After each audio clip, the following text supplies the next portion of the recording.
It was certainly an eventful day in the market today, with the NASDAQ at its lows, down almost 4% rather. Now, that move, I don't think took anyone by surprise. That's maybe how the move compounded on itself. This was not the first day of the move. It's really a week-long phenomenon, but was particularly exaggerated yesterday. Now, this move happened, the spill continued in the morning, and slowly throughout the day, various areas of the market began to pick up. But it was very clear what the disparity was. There were a lot of stocks that were up today. Anything that's highly correlated with inflation, particularly farms, energy, other safer stocks, value stocks that have been underperforming, we're doing all right. They were holding their own today. And I think that is a sign that the highly speculative, searching for return, risk on people were not buying those stocks, and the more calm, logical investors were, at least at these prices and etc. Now, the spill-off. Well, it was very concentrated in stocks that had seen the biggest gains. Things like Apple were down 5% at one point. Tesla down almost 13%, I believe, if I'm remembering correctly. And that, trend spills into the rest of tech. Now, we have been saying for some time now that a lot of these tech stocks are very expensive. Growth stocks, more broadly, is another term for it. Very expensive. They've kind of just continued to run. They are certainly the winners of COVID, and maybe they definitely deserve to be over the pre-coronavirus levels, but they had gotten to a point where they were too expensive. And I think at the lows of the day might have been the realization of that. They had taken some sort of 5 to 10% dip off the table.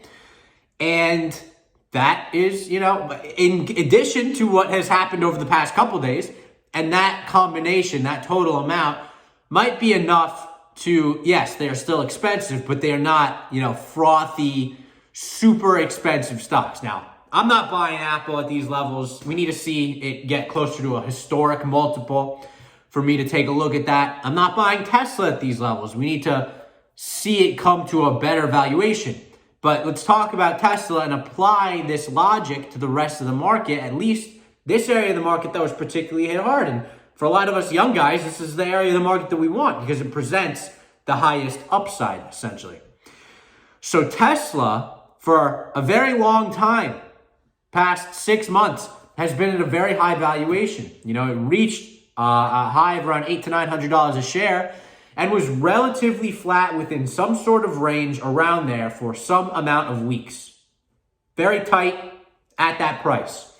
Yet, over the past year, we have seen GM, Ford, Porsche, and various other small EV companies enter the market. And from a, just fundamental perspective, if you are getting competition like that, your stock should not continue to go up if you're not doing anything new or providing any new fundamentals to the product, some sort of barrier to entry. None of that has been happening. The actual opposite of that has been happening, yet the stock was not pricing that in, was not realizing that. And this has been the story with Tesla for basically its entire existence. And I have never been able to own it for that reason. Obviously, I've been on the wrong side of that trade. But here it is. It always happens in pretty much every asset. And you get a pullback back down to the high 600s. Maybe it's at 700 now. It has recovered. There will be people who buy it. And this sell-off could have been worse. This could have continued. I'm not saying that there will not be another red day and we are going straight to all-time highs. It's possible we get a little bit more on the downside, but I think too much more is unwarranted. We saw the violence this morning. The weak hands, the sellers were quickly.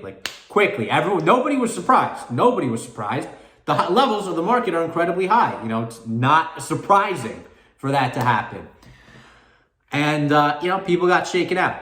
So what do we do now? Well, there are still some carcasses. If you are a growth-oriented person, which I am, but not stupid, I want to buy well-priced growth. There are some carcasses still stranded and around. For example, CRISPR-related stocks. This is an area of the market that I believe is incredibly valuable and incredibly important. If you can cure all genetic, if you can edit genes, you can cure all genetic disease. It's a massive market. You're buying companies at a small fraction of that potential market. Yet they're very early, so you're gonna have to wait a little bit. Anyways, this is well-priced growth. So I'm not saying go ahead and buy all growth right now. What I'm saying is, if there was well-priced growth that you liked before this sell-off, take another look at it right now, because there's a good chance that deer is dead on the road. Just got caught in the storm. No reason for CRISPR to sell off. It hasn't really been cash flowing at all. It's basically valued on potential.